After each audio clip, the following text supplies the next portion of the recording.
Part के अंदर आज हम लोग रीजनिंग के 16 अलग अलग प्रकार के इम्पोर्टेंट प्रश्न को देखने वाले हैं, जो कि आपको आने वाले आगामी सभी परीक्षाओं के लिए महत्वपूर्ण होने वाला है। सभी क्वेश्चन जो है वो इम्पोर्टेंट क्वेश्चन है, जो बार बार आपको एग्जाम में पूछे जाते हैं या फिर आने की संभावनाएं रहती है। अभी आपके कुछ इसी प्रकार के प्रश्न एग्जाम में पूछे जाते हैं, तो सभी प्रश्न को आप लोग खुद से जरूर सॉल्व करने की कोशिश कीजिएगा और हमारे साथ अंत तक जरूर बने रहिएगा। सभी प्रश्न को हम लोग एकदम शॉर्ट ट्रिक के साथ सॉल्व करने की कोशिश करेंगे। तो चलिए हम लोग एक नंबर क्वेश्चन की ओर चलते हैं। एक नंबर क्वेश्चन आपको कह रहा है, नीचे दिए गए प्रश्न में संबंधित संख्या को चुनिए। नंबर एनालॉजी रीजनिंग के प्रश्न है। प्रश्न आपको कह रहा है, जिस प्रकार से 15 का संबंध 256 के साथ है, उसी प्रकार से आपसे पूछ रहा है 14 का संबंध कौन सा संख्या से होगा, जो इस वाले क्वेश्चन मार्क पे भरे जाएंगे।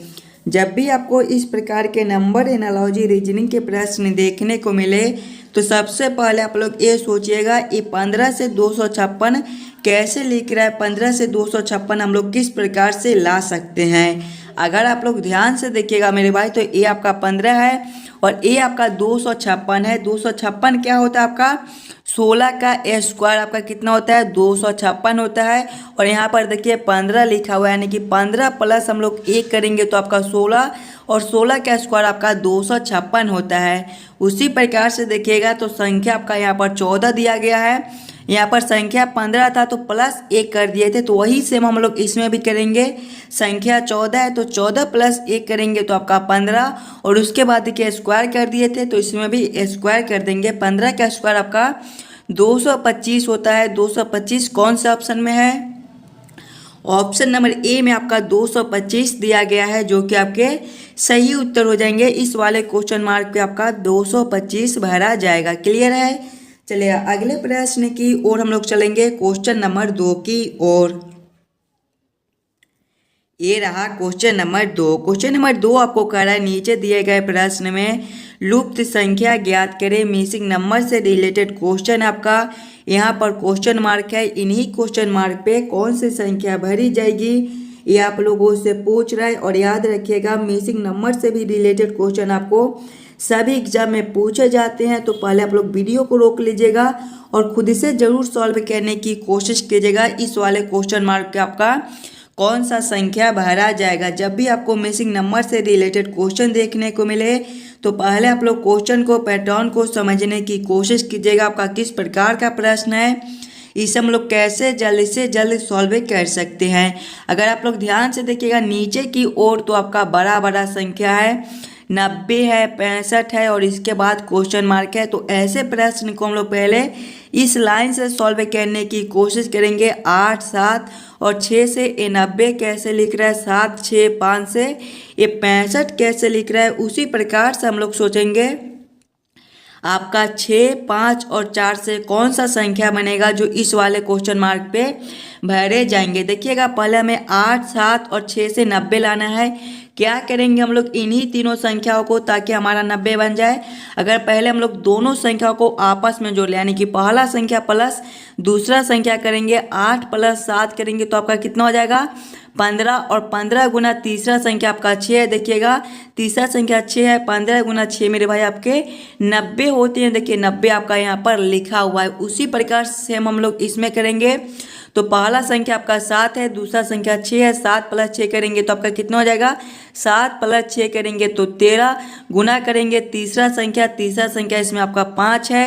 13 गुना 5 आपका 65 होता है मेरे भाई। देखिए 65 आपका यहाँ पर लिखा हुआ है, यानी कि इसी प्रकार से इस प्रश्न को हम लोग सॉल्व कर सकते हैं। तो वही सेम हम लोग इसमें करेंगे। पहले पहला संख्या प्लस दूसरा संख्या करेंगे। पहला संख्या आपका 6 है, प्लस करेंगे दूसरा संख्या 5 है। 6 प्लस 5 आपका 11 होता है, गुना करेंगे तीसरा संख्या आपका 4 दिया गया है। 11 गुना 4 मेरे भाई आपके 44 होते हैं। 44 कौन सा ऑप्शन में दिया गया है, ऑप्शन नंबर बी में दिया गया है, जो कि आपके सही उत्तर हो जाएंगे। इस वाले क्वेश्चन मार्क पे आपका 44 भरा जाएगा। सभी क्वेश्चन इंपॉर्टेंट क्वेश्चन है। अभी आपको सभी एग्जाम में कुछ इसी प्रकार के रीजनिंग के प्रश्न पूछे जाते हैं, तो सभी प्रश्न को पहले आप लोग खुद से जरूर सॉल्व करने की कोशिश कीजिएगा। चलिए अगले प्रश्न की ओर हम लोग चलेंगे। क्वेश्चन नंबर 3 की ओर। ये रहा क्वेश्चन नंबर 3। क्वेश्चन नंबर 3 आपको कह रहा है नीचे दिए गए प्रश्न में संबंधित शब्द को चुनिए। संबंधित शब्द चुनने के लिए बोला जा रहा है। प्रश्न आपको कह रहा है जिस प्रकार से प्रार्थना का संबंध मंदिर के साथ है उसी प्रकार से आपसे पूछ रहा है ये दोनों क्वेश्चन मार्क पे कौन से शब्द संबंधित होंगे जो भरे जाएंगे। सबसे पहले आप लोग ये सोचिएगा ये प्रार्थना से मंदिर कैसे लिख रहा है, प्रार्थना से मंदिर किस प्रकार से संबंधित है। मेरे भाई ध्यान से देखिएगा तो प्रार्थना जो है वो आपके मंदिर में किए जाते हैं। उसी प्रकार से अगर आप लोग देखिएगा तो ऑप्शन डी में देखिए पढ़ाई जो है आपका विद्यालय में किया जाता है। जिस प्रकार से प्रार्थना हम लोग मंदिर में करते हैं उसी प्रकार से पढ़ाई जो है वो हम लोग विद्यालय में करती है। यानी कि इस वाले क्वेश्चन मार्क पे आपका पढ़ाई और इस वाले क्वेश्चन मार्क पे आपका विद्यालय भरा जाएगा। क्वेश्चन नंबर 3 का आपका ऑप्शन डी जो है वो सही हो जाएगा। चलिए अगले प्रश्न की ओर हम लोग चलेंगे, क्वेश्चन नंबर 4 की ओर। ये रहा क्वेश्चन नंबर 4। क्वेश्चन नंबर 4 आपका वेन आरेख वेन डायग्राम से रिलेटेड क्वेश्चन है और इस प्रकार के भी प्रश्न आपको एग्जाम में पूछे जाते हैं तो जरूर आप लोग खुद से सॉल्व करने की कोशिश कीजिएगा। कागज, पुस्तकें और लेखन सामग्री का किस प्रकार से आपका वेन आरेख वेन डायग्राम बनेगा। सबसे पहले आप लोग ये सोचिएगा कौन किसके साथ संबंधित है, किसके अंदर हम लोग किसको रख सकते हैं। देखिएगा आपका कागज है, पुस्तकें है, लेखन सामग्री है। मेरे भाई कागज के अंदर ही आपका पुस्तकें और लेखन सामग्री दोनों आती हैं। तो सबसे पहले हम लोग कागज के लिए एक गोला बना लेंगे और कागज के अंदर आपके पुस्तकें और लेखन सामग्री दोनों आते हैं। लेकिन कुछ पुस्तकें जो है वो आपके लेखन सामग्री से भी बने होते हैं और कुछ लेखन सामग्री भी आपके पुस्तकें से बने होते हैं। यानी कि इसका वेन आरेख वेन डायग्राम कुछ इस प्रकार से बन जाएगा जो कि ऑप्शन नंबर डी में दिया गया है। क्वेश्चन नंबर 4 का आपका ऑप्शन डी जो है वो सही हो जाएगा। चलिए अगले प्रश्न की ओर हम लोग चलेंगे, क्वेश्चन नंबर 5 की ओर। क्वेश्चन नंबर 5 आपको कह रहा है नीचे दिए गए प्रश्न में संबंधित अक्षरों को चुनिए। संबंधित अक्षर चुनने के लिए बोला जा रहा है। प्रश्न आपको कह रहा है जिस प्रकार से आई जे के का संबंध आर क्यू पी के साथ है उसी प्रकार से आप लोगों से पूछ रहा है टी यू वी का संबंध कौन सा अक्षर से होगा जो इस वाले क्वेश्चन मार्क पे भरे जाएंगे। जब भी आपको इस प्रकार के रीजनिंग के प्रश्न देखने को मिले तो सबसे पहले आप लोग ये सोचेगा आई जे के से आर क्यू पी ए किस प्रकार से लिख रहा है, आई जे के से आर क्यू पी किस प्रकार से संबंधित है। उसी प्रकार से आप लोग सोचेगा टी यू भी से आपका कौन सा अक्षर बनेगा। देखिए पहले आपका आई जे के लिखा हुआ है, आई जे के लिखा हुआ है और इससे क्या लिखा हुआ है मेरे भाई आर क्यू पी लिखा हुआ है। देखिएगा ध्यान से अगर आप लोग तो आई से आपका आर लिखा हुआ है। देखिए आई जो है मेरे भाई 9 में पढ़ाती हैं, आर आपके जो है वो ए बी सी डी के उल्टे क्रम पर 9 में अक्षर पढ़ाते हैं। देखिएगा जिस प्रकार से आई आपके ए बी सी डी के सीधे क्रम में 9 में पढ़ाते हैं उसी प्रकार से आर आपके ए बी सी डी के उल्टे क्रम में 9 में पढ़ाते हैं। आगे देखिएगा तो जे से आपका क्यू लिखा हुआ है, जे आपके ए बी सी डी के सीधे क्रम में 10 में पढ़ाते हैं उसी प्रकार से क्यू आपका ए बी सी डी के उल्टे क्रम में 10वें नंबर पर आता है। आगे देखिएगा आपका के है, के से आपका पी लिखा हुआ है, ए बी सी डी के सीधे क्रम में के आपके 11वें पढ़ाते हैं और पी आपके ए बी सी डी के उल्टे क्रम में 11वें पढ़ाते हैं। उसी प्रकार से अगर आप लोग देखिएगा तो टी यू भी लिखा हुआ है। देखिएगा टी यू भी लिखा हुआ है, ध्यान से देखिए पहले आपका टी है, टी आपके ए बी सी डी के सीधे क्रम में 20 में पढ़ाते हैं। उसी प्रकार से मेरे भाई ए बी सी डी के उल्टे क्रम में आपके 20वें नंबर पर जी आते हैं। आगे देखिएगा आपका यू है, यू आपके ए बी सी डी के सीधे क्रम में आपका 21वें नंबर पर आता है। उसी प्रकार से ए बी सी डी के उल्टे क्रम में आपका एफ जो है वो 21वें नंबर पर आता है। उसके बाद आपका भी है, ए बी सी डी के सीधे क्रम में भी आपके 22वें नंबर पर आते हैं और ए बी सी डी के उल्टे क्रम में देखिएगा था ई जो है वो आपके 22वें नंबर पर आता है। कौन सा ऑप्शन में आपका जी एफ ई लिखा हुआ है, जी एफ ई आपके ऑप्शन नंबर सी में दिया गया है जो कि आपके सही उत्तर हो जाएंगे। इस वाले क्वेश्चन मार्क पे आपका जी एफ ई भरा जाएगा। क्लियर है। चलिए अगले प्रश्न की ओर हम लोग चलेंगे, क्वेश्चन नंबर 6 की ओर। नंबर 6 आपको कह रहा है नीचे दिए गए प्रश्न में विषम अक्षरों को पहचान करें। विषम अक्षर चुनने के लिए बोला जा रहा है। प्रश्न आपको कह रहा है कि चारों ऑप्शन में सबसे अलग ऑप्शन कौन सा है, ये आप लोगों से पूछ रहा है। पहले आप लोग चारों ऑप्शन को ध्यान से देखिएगा और समझने की कोशिश कीजिएगा ये चारों ऑप्शन में आपके सबसे अलग ऑप्शन कौन से दिए गए हैं। ऑप्शन ए में आपका RQS है, ऑप्शन बी में आपका XWV है, ऑप्शन सी में आपका MLN दिया गया है, ऑप्शन डी में आपका FEG दिया गया है। ध्यान से देखिएगा तो सबसे पहले आपका RQS दिया गया है मेरे भाई। देखिएगा R-1 अगर हम लोग करेंगे तो आपका कितना हो जाएगा, Q हो जाएगा। आगे देखिएगा Q से आपका S है, इसमें आपके +2 हो जाएंगे। ऑप्शन बी में देखिएगा तो S से आपका X से आपका W है, -1 है मेरे भाई, और W से आपका V दिया गया है, इसमें भी आपका -1 हो जाएगा। इससे आगे देखिएगा तो M से आपका L है, -1 है, और L से आपका N दिया गया है, इसमें आपका +2 हो जाएगा। इससे आगे देखिएगा ऑप्शन डी में तो F से आपका E दिया गया है मेरे भाई, -1 है, और E से G दिया गया है, +2 है। सभी में देखिएगा -1 +2 -1 +2 -1 +2, लेकिन ऑप्शन बी में देखिए -1 दिया गया है।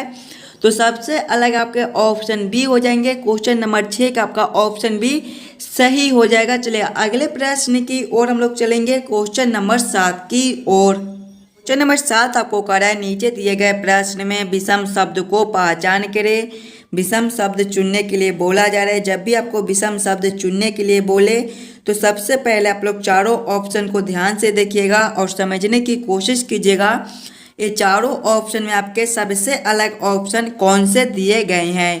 ऑप्शन ए में आपका जुलाई है, ऑप्शन बी में अगस्त है, ऑप्शन सी में सितंबर है, ऑप्शन डी में आपका अक्टूबर दिया गया है। इन्हीं चारों ऑप्शन में आपको सोचना है कि सबसे अलग ऑप्शन कौन सा है। ध्यान से देखिएगा अगर मेरे भाई, जुलाई देखिए आपका 31 दिन का महीना लगता है, अगस्त भी आपका 31 दिन का महीना लगता है, सितंबर मेरे भाई आपके 30 दिन के महीना लगते हैं, और अक्टूबर आपके जो है वो 31 दिन के महीना लगते हैं। तो सबसे अलग ऑप्शन आपका कौन सा हो जाएगा। देखिए सभी महीना 31 का लगता है, लेकिन सितंबर आपका ये जो है 30 दिनों का महीना लगता है। तो सबसे अलग आपका ऑप्शन सी हो जाएगा। क्वेश्चन नंबर 7 का आपका ऑप्शन सी सही हो जाएगा। चलिए अगले प्रश्न की ओर हम लोग चलेंगे, क्वेश्चन नंबर 8 की ओर। ये रहा क्वेश्चन नंबर 8। क्वेश्चन नंबर 8 आपको कह रहा है यदि P का अर्थ जोड़ है, Q का अर्थ गुना, R का अर्थ भाग और S का अर्थ घटाव है तो 44Q 9R 12S 6Q 4P 16 बराबर क्वेश्चन मार्क। इन्हीं क्वेश्चन मार्क पे कौन सी संख्या भरी जाएगी ये आप लोगों से पूछ रहे हैं। सबसे पहले आप लोग वीडियो को रोककर ये वाले प्रश्न को खुद से जरूर सॉल्व करने की कोशिश कीजिएगा। इस प्रकार के प्रश्न आपको लमसम सभी एग्जाम में पूछे जाते हैं। सबसे पहले आप लोग प्रश्न को समझने की कोशिश कीजिएगा। देखिए प्रश्न आपको कह रहा है कि P का अर्थ जोड़ है, यानी कि जहाँ पे P है वहाँ पे आप लोग जोड़ को रखिएगा। Q का अर्थ आपका गुना है, यानी कि Q के जगह पे हम लोग गुना को रखेंगे। R का अर्थ आपका भाग है, यानी कि R के जगह पे भाग को रखेंगे। और S का अर्थ आपका घटाव है, S के जगह पे घटाव को रखकर इस समीकरण को हम लोग हल कर लेंगे। देखिएगा पहले आपका 44Q दिया गया है। Q का अर्थ मेरे भाई देखेंगे हम लोग, Q का अर्थ आपका गुना है तो यहाँ पर आपके गुना 9 हो जाएंगे। उसके बाद आपका R दिया गया है, R का अर्थ देखिएगा, R का अर्थ आपका भाग है तो यहाँ पर आपके भागा 12 हो जाएंगे। उसके बाद आपका S है, S का अर्थ देखिए घटाव है तो यहाँ पर आपके घटाव 6 हो जाएंगे। उसके बाद आपका Q है, Q का अर्थ आपका क्या दिया गया है, गुना, तो यहाँ पर आपके फिर से गुना 4 हो जाएंगे। उसके बाद आपका P है, P का अर्थ आपका जोड़ दिया गया है तो यहाँ पर आपके जोड़ 16 हो जाएंगे। जब इस समीकरण को हम लोग हल करेंगे तो पहले आपका भाग का काम हो जाएगा, उसके बाद गुना का, उसके बाद घटाव का, उसके बाद जोड़ का। पहले हम लोग भाग के काम करेंगे। देखिएगा 44 गुना करेंगे 9 भागा 12 तो आपके ये हो जाएंगे 9/12। देखिएगा इसे हम लोग काटेंगे तो 3 तिहाई 9 और 4 तिहाई 12 और 11 चक 44 आपका ए हो जाएगा। देखिएगा उसके बाद आपका हो जाएगा -6 गुना 4 आपके 24 प्लस करेंगे 16। इसे देखिएगा तो 11 गुना 3 मेरे भाई आपके 33 होती हैं। 33 माइनस करेंगे 24 प्लस करेंगे 16। इसे आप लोग हल कर लीजिएगा। देखिएगा 33 माइनस 24 करेंगे तो आपके कितने हो जाएंगे, 33 माइनस 24 मेरे भाई आपके 9 होते हैं, 9 प्लस 16 आपके कितने हो जाएंगे, 25 हो जाएंगे। 25 आपका ऑप्शन नंबर ए में दिया गया है, जो कि आपके सही उत्तर हो जाएंगे। इस वाले क्वेश्चन मार्क का आपका 25 भरा जाएगा। क्वेश्चन नंबर 8 का आपका ऑप्शन सी, ऑप्शन ए सही हो जाएगा। चलिए अगले प्रश्न की ओर हम लोग चलेंगे, क्वेश्चन नंबर 9 की ओर। ये रहा क्वेश्चन नंबर 9। क्वेश्चन नंबर 9 आपको कह रहा है यदि स्टॉप को कोड भाषा में 19, 20, 15, 16 लिखा जाए तो शब्द पोस्ट को हम उसी कोड भाषा में किस प्रकार लिखेंगे, ये आप लोगों से पूछ रहा है। कोडिंग डिकोडिंग से रिलेटेड क्वेश्चन है। जब भी आपको इस प्रकार के कोडिंग डिकोडिंग से रिलेटेड क्वेश्चन देखने को मिले तो सबसे पहले आप लोग ये सोचेगा STOP से ये 19, 20, 15, 16 आपका किस प्रकार से लिख रहा है। देखिए स्टॉप जो है आपका STOP से मिलकर बनता है। इसका कोड देखिए मेरे भाई 19, 20, 15, 16 लिखा हुआ है। यानी कि अगर हम लोग सभी अक्षर को ABCD के क्रमानुसार लिख देते हैं तो ये सबके 19 में पढ़ाता है, T आपके 20 में पढ़ाता है, O आपके 15 में पढ़ाती हैं और P जो है वो आपके 16 में पढ़ाते हैं। देखिए 19, 20, 15, 16 यहाँ पर आपका 19, 20, 15, 16 लिखा हुआ है। यानी कि इसी प्रकार से इस प्रश्न को हम लोग सॉल्व कर सकते हैं। तो आपका POTS दिया गया है, देखिएगा POTS दिया गया है। इसके भी सभी अक्षर को हम लोग ABCD के क्रमानुसार लिख लेंगे। तो P आपके 16 में पढ़ाती हैं, O आपके 15 में पढ़ाती हैं, T आपके 20 में पढ़ाते हैं और S आपके 19 में पढ़ाते हैं। कौन सा ऑप्शन में आपका 16, 15, 20, 19 दिया गया है, देखिएगा 16, 15, 20, 19 आपके ऑप्शन नंबर सी में दिए गए हैं, जो कि आपके सही उत्तर हो जाएंगे। चलिए अगले प्रश्न की ओर हम लोग चलेंगे, क्वेश्चन नंबर 10 की ओर। ये रहा क्वेश्चन नंबर 10। क्वेश्चन नंबर 10 आपको कर रहा है नीचे दिए गए प्रश्न आकृति में विषम आकृति को पहचान करें। ये भी आपके लिए इम्पोर्टेंट प्रश्न है। कुछ इस प्रकार के भी प्रश्न आपको एग्जाम में पूछे जाते हैं, तो पहले आप लोग खुद से जरूर सॉल्व करने की कोशिश कीजिएगा। देखिए आपका यहाँ पर एक प्रश्न आकृति दिया गया है, 4 आकृति दिए गए हैं। इन्हीं चारों आकृति में सबसे अलग आकृति कौन सा है, ये आप लोगों से पूछ रहा है। पहले आप लोग सभी आकृति को ध्यान से देखिएगा और समझने की कोशिश कीजिएगा कि चारों आकृति में आपका सबसे अलग आकृति कौन सा दिया गया है। देखिएगा आकृति ए में अगर आप लोग देखिएगा तो सभी का मुंह देखिए बाहर की ओर खुला हुआ है मेरे भाई, बाहर की ओर। आकृति बी में देखिएगा तो इसमें भी सभी का मुंह जो है वो बाहर की ओर खुला हुआ है। आकृति सी में देखिए तो इसमें भी आपका जो है वो देखिए तीनों का मुंह बाहर की ओर है, लेकिन एक का मुंह देखिएगा अंदर की ओर कर दिया गया है। इसका मुंह देखिए अंदर की ओर मेरे भाई कर दिया गया है। आकृति डी में देखेंगे तो इसमें भी देखिए सभी का मुंह जो है वो बाहर की ओर कर दिया गया है, लेकिन आकृति सी में देखिए एक आकृति का मुंह जो है वो अंदर की ओर कर दिया गया है। तो सबसे अलग आपके आकृति सी हो जाएंगे, यही आपका विषम आकृति हो जाएगा। क्वेश्चन नंबर 10 का आपका ऑप्शन सी सही हो जाएगा। चलिए अगले प्रश्न की ओर हम लोग चलेंगे, क्वेश्चन नंबर 11 की ओर। क्वेश्चन नंबर 11 मेरे भाई आपको कह रहा है नीचे दिए गए अक्षर श्रृंखला को पूरा करें। अक्षर श्रृंखला से रिलेटेड क्वेश्चन आपका एक अक्षर श्रृंखला दिया गया है और यहाँ पर क्वेश्चन मार्क है। इन्हीं क्वेश्चन मार्क पे कौन सी संख्या भरी जाएगी, ये आप लोगों से पूछ रहे। एकदम आसान सा प्रश्न है और इस प्रकार के प्रश्न आपको सभी एग्जाम में पूछे जाते हैं। तो सबसे पहले आप लोग वीडियो को रोककर खुद से जरूर सॉल्व करने की कोशिश कीजिएगा। इस वाले क्वेश्चन मार्क पे आपका कौन सा संख्या भरा जाएगा। जब भी आपको अक्षर श्रृंखला से रिलेटेड क्वेश्चन देखने को मिले तो सबसे पहले आप लोग श्रृंखला को ध्यान से देखिएगा। देखिए सबसे पहले आपका 0.05 लिखा हुआ है। क्या लिखा हुआ है? 0.05। इसके आगे देखिएगा मेरे भाई तो -0.1 लिखा हुआ है। इसके आगे आपका क्वेश्चन मार्क दिया गया है। इसके आगे आपका -0.4 दिया गया है और इसके आगे देखिएगा तो 0.8 दिया गया है। ध्यान से देखिएगा श्रृंखला को। सबसे पहले आपका 0.05 से -0.1 लिखा हुआ है। अगर आप लोग इसमें देखिएगा तो इसमें मेरे भाई आपके गुना -0.2 से कर दिया गया है।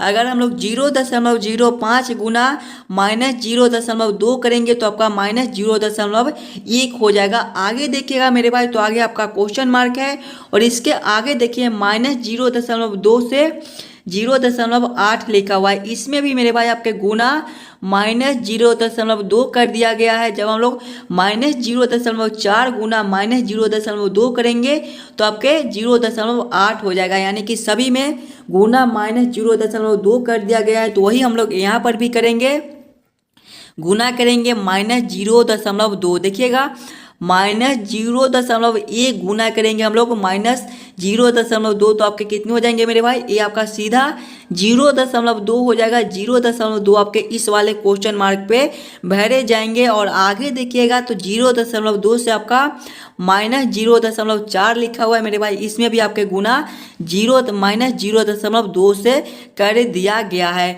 0.2 आपके कौन से ऑप्शन में है, ऑप्शन नंबर डी में दिया गया है, जो कि आपके सही उत्तर हो जाएंगे। सभी में जो है वो गुना -0.2 कर दिया गया है। तो वही सेम अगर हम लोग इसमें करेंगे -0.1 गुना -0.2, तो आपका 0.2 हो जाएगा, जो कि आपका ऑप्शन नंबर डी में दिया गया है। चलिए अगले प्रश्न की ओर हम लोग चलेंगे, क्वेश्चन नंबर 12 की ओर। ये रहा क्वेश्चन नंबर 12। क्वेश्चन नंबर 12 आपको करा है, नीचे दिए गए अक्षर श्रृंखला को पूरा करें। इस बार आपको अक्षर श्रृंखला से रिलेटेड क्वेश्चन दिया गया है। इस प्रकार के भी प्रश्न आपको सभी एग्जाम में पूछे जाते हैं, तो पहले आप लोग खुद से जरूर सॉल्व करने की कोशिश कीजिएगा। जब भी आपको अक्षर श्रृंखला से रिलेटेड क्वेश्चन देखने को मिले तो सबसे पहले आप लोग श्रृंखला को ध्यान से देखिएगा और समझने की कोशिश कीजिएगा आपका किस प्रकार का श्रृंखला दिया गया है, इस हम लोग कैसे जल्द से जल्द सॉल्व कर सकते हैं। देखिएगा मेरे भाई, सबसे पहले आपका AFI दिया गया है, इसके आगे देखिएगा तो JOR दिया गया है, इसके आगे देखिएगा तो MRU दिया गया है और इसके आगे मेरे भाई क्वेश्चन मार्क है। देखिए सबसे पहले आपका AFI दिया गया है, इसके आगे मेरे भाई आपका JOR दिया गया है, इसके आगे आपका MRU दिया गया है और इसके आगे आपका क्वेश्चन मार्क दिया गया है। ध्यान से देखिएगा तो ए से आपका F लिखा हुआ है मेरे भाई +5 हो जाएंगे और F से आपका I लिखा हुआ है, इसमें आपके +3 हो जाएंगे। उसी प्रकार से देखिएगा तो J से आपका O है मेरे भाई +5 है, O से R है +3 है। आगे देखिएगा M से आपका R है मेरे भाई +5 है और R से आपका U दिया गया है +3 है। तो हम लोग इसी प्रकार के ऑप्शन देखेंगे, पहले वाले में +5 और दूसरे वाले में +3 कौन सा ऑप्शन में दिया गया है। देखिएगा H से M लिखा हुआ है, H आपके 8वें पर होती है, M आपके जो है वो 13वें पर होती हैं, इसमें आपके +5 है। आगे देखिएगा तो आपका M से P दिया गया है, M आपके 13वें पर होते हैं, P आपके 16वें पर होते हैं, इसमें भी आपका +3 है। जिस प्रकार से ये सभी में +5 +3 +5 +3 +5 +3 दिया गया है, उसी प्रकार से ऑप्शन E में देखिएगा तो +5 +3 दिया गया है, यानी कि इस वाले क्वेश्चन मार्क पे आपका HMP भरा जाएगा। ऑप्शन ए इसका सही हो जाएगा। चलिए अगले प्रश्न की ओर हम लोग चलेंगे, क्वेश्चन नंबर 13 की ओर। ये रहा क्वेश्चन नंबर 13। क्वेश्चन नंबर 13 आपको करा है, नीचे दिए गए निम्नलिखित शब्दों का सही क्रम बताएं। माह, वर्ष, सप्ताह और दिन का सही क्रम क्या बनेगा, ये आप लोगों से पूछ रहा है। पहले आप लोग सभी शब्दों को ध्यान से देखिएगा और समझने की कोशिश कीजिएगा ये सभी शब्दों का सही क्रम क्या बन जाएगा। देखिए इसमें सबसे पहले मेरे भाई आपके दिन हो जाएंगे, यानी कि 4 नंबर। दिन के बाद मेरे भाई आपके सप्ताह हो जाएंगे, यानी कि 3 नंबर। सप्ताह के बाद मेरे भाई आपका माह हो जाएगा, यानी कि 1 नंबर। और माह के बाद ही आपका वर्ष होता है, यानी कि इसके बाद हमारे 2 नंबर हो जाएंगे। देखिए सबसे पहले आपका दिन होता है, दिन के बाद ही आपका सप्ताह होता है, सप्ताह के बाद आपका महीना होता है और महीने के बाद ही आपका वर्ष होता है। 4 3 1 2 आपके कौन सा ऑप्शन में है, ऑप्शन नंबर ई में देखिए 4 3 1 2 दिया गया है, जो कि आपके सही उत्तर हो जाएंगे। क्वेश्चन नंबर 13 का आपका ऑप्शन ए सही हो जाएगा। चलिए अगले प्रश्न की ओर हम लोग चलेंगे, क्वेश्चन नंबर 14 की ओर। क्वेश्चन नंबर 14 आपका कथन निष्कर्ष से रिलेटेड क्वेश्चन है। जब भी आपको इस प्रकार के कथन निष्कर्ष से रिलेटेड क्वेश्चन देखने को मिले तो सबसे पहले आप लोग कथन को ध्यान से पढ़िएगा और समझने की कोशिश कीजिएगा कथन आपको क्या कर रहा है, इसी के आधार पर आपको निष्कर्ष निकालना होता है। कथन एक आपको कर रहा है सिपाही अपने देश की सेवा करते हैं, सिपाही अपने देश की सेवा करते हैं। कथन दो आपको कह रहा है छात्र सिपाही नहीं होते हैं। देखिएगा कथन को समझने की कोशिश कीजिएगा, सिपाही अपने देश की सेवा करते हैं और कथन दो आपको कह रहा है छात्र सिपाही नहीं होते हैं। निष्कर्ष एक को देखेंगे तो निष्कर्ष एक आपको कह रहा है छात्र अपने देश की सेवा नहीं करते। यह निष्कर्ष मेरे भाई आपके गलत हो जाएंगे। ये दोनों कथन से यह निष्कर्ष नहीं बनता है कि छात्र अपने देश की सेवा नहीं करते हैं, तो ये निष्कर्ष आपका गलत हो जाएगा। निष्कर्ष दो को हम लोग देखेंगे तो कुछ छात्र अपने देश की सेवा करते हैं, ये भी निष्कर्ष मेरे भाई आपके गलत हो जाएंगे। देखिए कथन एक आपको कह रहा है सिपाही अपने देश की सेवा करते हैं और छात्र सिपाही नहीं होते हैं। इसका मतलब क्लियर है कि छात्र जो है वो आपके सिपाही नहीं होते हैं, तो यह भी निष्कर्ष आपका गलत हो जाएगा। कुछ छात्र अपने देश की सेवा करते हैं, ये भी निष्कर्ष आपके गलत हो जाएंगे। दोनों निष्कर्ष आपका गलत है। ऑप्शन सी में देखिए न निष्कर्ष एक निकलता है और न ही निष्कर्ष दो, दोनों निष्कर्ष को आपको ऑप्शन सी में गलत किया गया है। तो क्वेश्चन नंबर 14 का आपका ऑप्शन सी सही हो जाएगा। चलिए अगले प्रश्न की ओर हम लोग चलेंगे, क्वेश्चन नंबर 15 की ओर। क्वेश्चन नंबर 15 आपको कह रहा है नीचे दिए गए प्रश्न में संबंधित आकृति को चुनिए। संबंधित आकृति चुनने के लिए बोला जा रहा है। प्रश्न आपको कह रहा है जिस प्रकार से ये दोनों आकृति आपस में संबंधित है उसी प्रकार से आपसे पूछ रहा है ये वाले आकृति से कौन से आकृति संबंधित होंगे जो इस वाले क्वेश्चन मार्क पे भरे जाएंगे। इंपॉर्टेंट क्वेश्चन है मेरे भाई, तो पहले आप लोग खुद से जरूर सॉल्व करने की कोशिश कीजिएगा। ये दोनों आकृति किस प्रकार से आपस में संबंधित है उसी प्रकार से आप लोग सोचिएगा ये वाले आकृति से आपके कौन से आकृति संबंधित होंगे जो इस वाले क्वेश्चन मार्क पे भरे जाएंगे। दोनों आकृति को ध्यान से देखिएगा अगर आप लोग, तो दोनों आकृति आपका एक ही प्रकार का दिया गया है।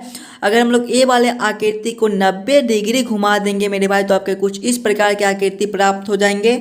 और एक और चीज़ ध्यान से देखिएगा, इसमें आपका त्रिभुज रंगा हुआ है तो इसमें देखिएगा आपका गोला रंगा हुआ है, तो वही सेम हम लोग चेंजेस करेंगे ए वाले आकृति में। जब ए वाले आकृति को हम लोग 90 डिग्री घुमाएंगे तो आपके कुछ इस प्रकार के आकृति हो जाएंगे मेरे भाई, और यहाँ पर आपका गोला और यहाँ पर आपका त्रिभुज बन जाएगा। और ध्यान से देखिएगा आपका यहाँ पर त्रिभुज एक बार रंगा हुआ था तो एक बार गोला, उसी प्रकार से यहाँ पर आपका त्रिभुज रंगा हुआ है तो अब आपके गोले रंगे हुए हो जाएंगे, यानी कि ये वाले आकृति जो है वो पूरे रंगे हुए हो जाएंगे। इस प्रकार के आकृति आपका कौन सा ऑप्शन में है, ऑप्शन नंबर सी में दिया गया है, जो कि आपके सही उत्तर हो जाएंगे। इस वाले क्वेश्चन मार्क पे आपके कुछ इस प्रकार के आकृति भरे जाएंगे। चलिए अगले प्रश्न की ओर हम लोग चलेंगे, क्वेश्चन नंबर 16 की ओर। क्वेश्चन नंबर 16 आपको कर रहा है नीचे दिए गए प्रश्न आकृति का दर्पण प्रतिबिंब ज्ञात करें। देखिएगा यहाँ पर आपका एक प्रश्न आकृति दिया गया है, कुछ इस प्रकार के आपके आकृति दिए गए हैं। इस वाले आकृति का आपसे दर्पण प्रतिबिंब पूछ रहा है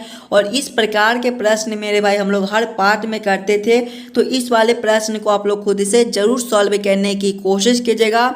इस प्रकार के प्रश्न आकृति का आपका किस प्रकार से दर्पण प्रतिबिंब बनेगा, ये वाले जो प्रश्न है ये आपके होमवर्क के तौर पे छोड़े जाते हैं। हम देखेंगे कितने बच्चे खुद से सॉल्व कर पाते हो।